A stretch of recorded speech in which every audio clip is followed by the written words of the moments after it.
ஒரு சார்பு நிலையை ஒருவர் எடுக்கின்றார்கள் என்ற போது ஒரு சார்பு இயல்பாகவே பொங்க வேண்டிய கட்டாயத்தில், எதிர்த்து களமாட வேண்டிய கட்டாயத்தில் நாம் நின்று கொண்டிருக்கின்றோம். இந்த நாள் என்பது இந்திய ஜனநாயகத்திற்கு வேட்டு வைத்த நாள். டிசம்பர் 6 என்பது இந்திய மதச்சார்பின்மைக்கு வேட்டு வைத்த நாள். டிசம்பர் 6 என்பது இந்தியாவுடைய ஒருமைப்பாட்டுக்கு வேட்டு வைத்த நாள். ஆக டிசம்பர் 6 என்பது ஒரு கருப்பு நாளாக இதயத்தில் பதிப்பித்துக் கொள்ள வேண்டிய ஒரு சூழலில் நாம் நின்று கொண்டிருக்கின்றோம். அன்பின் தோழமைகளே, அண்ணன் வெல்லம் பஷீர் அவர்கள் எடுத்து சொன்னார்கள். டிசம்பர் 6 அவர்கள் தேர்வு செய்ததற்கான காரணம், கற்பி புரட்சி செய் ஒன்று சேர் என்ற தாரக மந்திரத்தை வார்த்தை வரியாக அல்லாமல் வாழ்க்கை நெறியாக கொண்டு, என்னை விட என் நாடு பெரியது, என் நாட்டை விட என்னுடைய சமுதாயம் பெரியது என்று மக்களுக்காக தன்னுடைய வாழ்க்கையை அமைத்துக் கொண்டு, நான் இந்துவாக பிறந்திருந்தாலும் நான் இறக்கின்ற போதும் ஒருபோதும் இந்துவாக சாக மாட்டேன் என்று உறுதி கொண்டு லட்சக்கணக்கான ஒடுக்கப்பட்ட மக்களை தன்பால் அரவணைத்துக் கொண்டு பௌத்தத்தை தழுவி 2 மாதங்களில் ஒரு நிறைவாழ்வை எய்துகின்ற அண்ணல் அம்பேத்கர் அவர்கள் மறைந்த நாள் டிசம்பர் 6. அந்த நாளை தான் அவர்கள் தேர்வு செய்ததற்கான காரணம், பௌத்த தழுவிய நாளை மக்கள் கவனத்தில் கொள்ளக்கூடாது, யுத்தத்துக்கு எதிராக சிந்தனை ஓட்டத்தை கொண்ட அண்ணல் அம்பேத்கர் அவர்களை எவரும் கருத்தில் கொள்ளக்கூடாது என்பதற்காகத்தான் இந்த நாளை மதவாத கூட்டம் கையில் எடுத்தது. மதவாதம் இந்தியாவை 3 கூறுகளாக பிரித்து போட்டது. மதவாதம் தான் இந்தியா பாகிஸ்தான் என்ற 2 நாடுகள் உருவாகி, மொழியின் காரணமாக 3ஆவதாக வங்கதேசம் என்று ஒன்று உருவானது. மதவாதம் தான் இந்த நாட்டுடைய தேசபிதா மகாத்மா காந்தியை பலி கொண்டது. ஆக இந்த மதவாத பயங்கரவாதத்தை எதிர்க்கின்ற ஜனநாயக சக்திகளும் ஆதரவு சக்திகளும் ஒன்றுபட்டு குரல் கொடுக்க வேண்டும் என்பது காலத்தின் கட்டாயம்.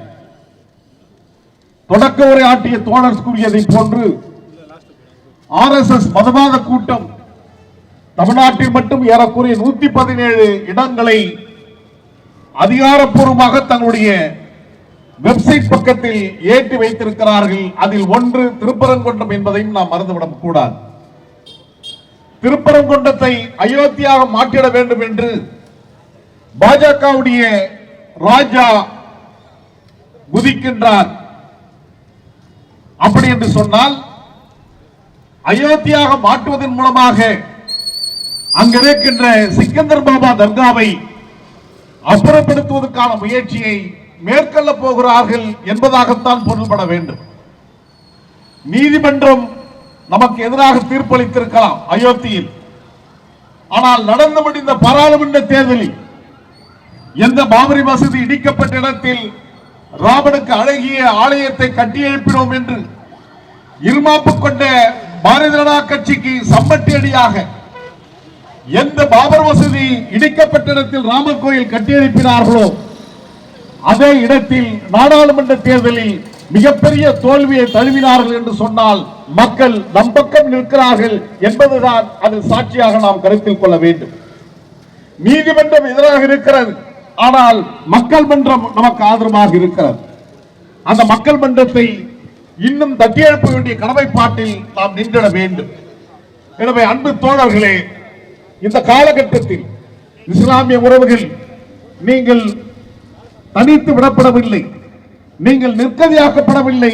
உங்களோடு இதோ ஏனைய சமூகமும் உங்கள் பின்னால் நிற்கிற என்பதற்கு சாட்சியாகத்தான் தமிழ்நாடு முழுவதும் நடைபெறுகின்ற அறப்போராட்டத்தில் அனைத்து ஜனநாயக கட்சிகளும் உங்கள் பின்னால் அணிவகுத்து நிற்கின்றன. சிக்கந்தர் தர்காவிற்கு பக்கத்தில் அந்த திருப்பரங்குன்றத்தில் அருகாமையில் நடந்து கொண்டிருக்கின்ற பிரச்சனைகள் சமூக ஒற்றுமைக்கு எதிராக விளங்கிக் கொண்டிருக்கிறார். ஒரு சார்பு நிலையை ஒருவர் எடுக்கின்றார்கள் என்ற போது ஒரு சார்பு இயல்பாகவே பொங்க வேண்டிய கட்டாயத்தில், எதிர்த்து களமாட வேண்டிய கட்டாயத்தில் நாம் நின்று கொண்டிருக்கின்றோம். செய்திகளை உடனுக்குடன் தெரிந்து கொள்ள கீழ்கண்ட கேபிள் மற்றும் டிடிஎச் நெட்வொர்க்குகளில் எம்நாடு செய்தி தொலைக்காட்சியை காணுங்கள். பாதகம் செய்பவரை கண்டால் நாம் பயம் கொள்ளலாகாது பாப்பா. மோதி மிதித்துவிடு பாப்பா, அவர் முகத்தில் உமிழ்ந்துவிடு பாப்பா. அண்மை செய்திகளை உடனுக்குடன் தெரிந்து கொள்ள இணைந்திருங்கள் எம்நாடு தொலைக்காட்சியுடன்.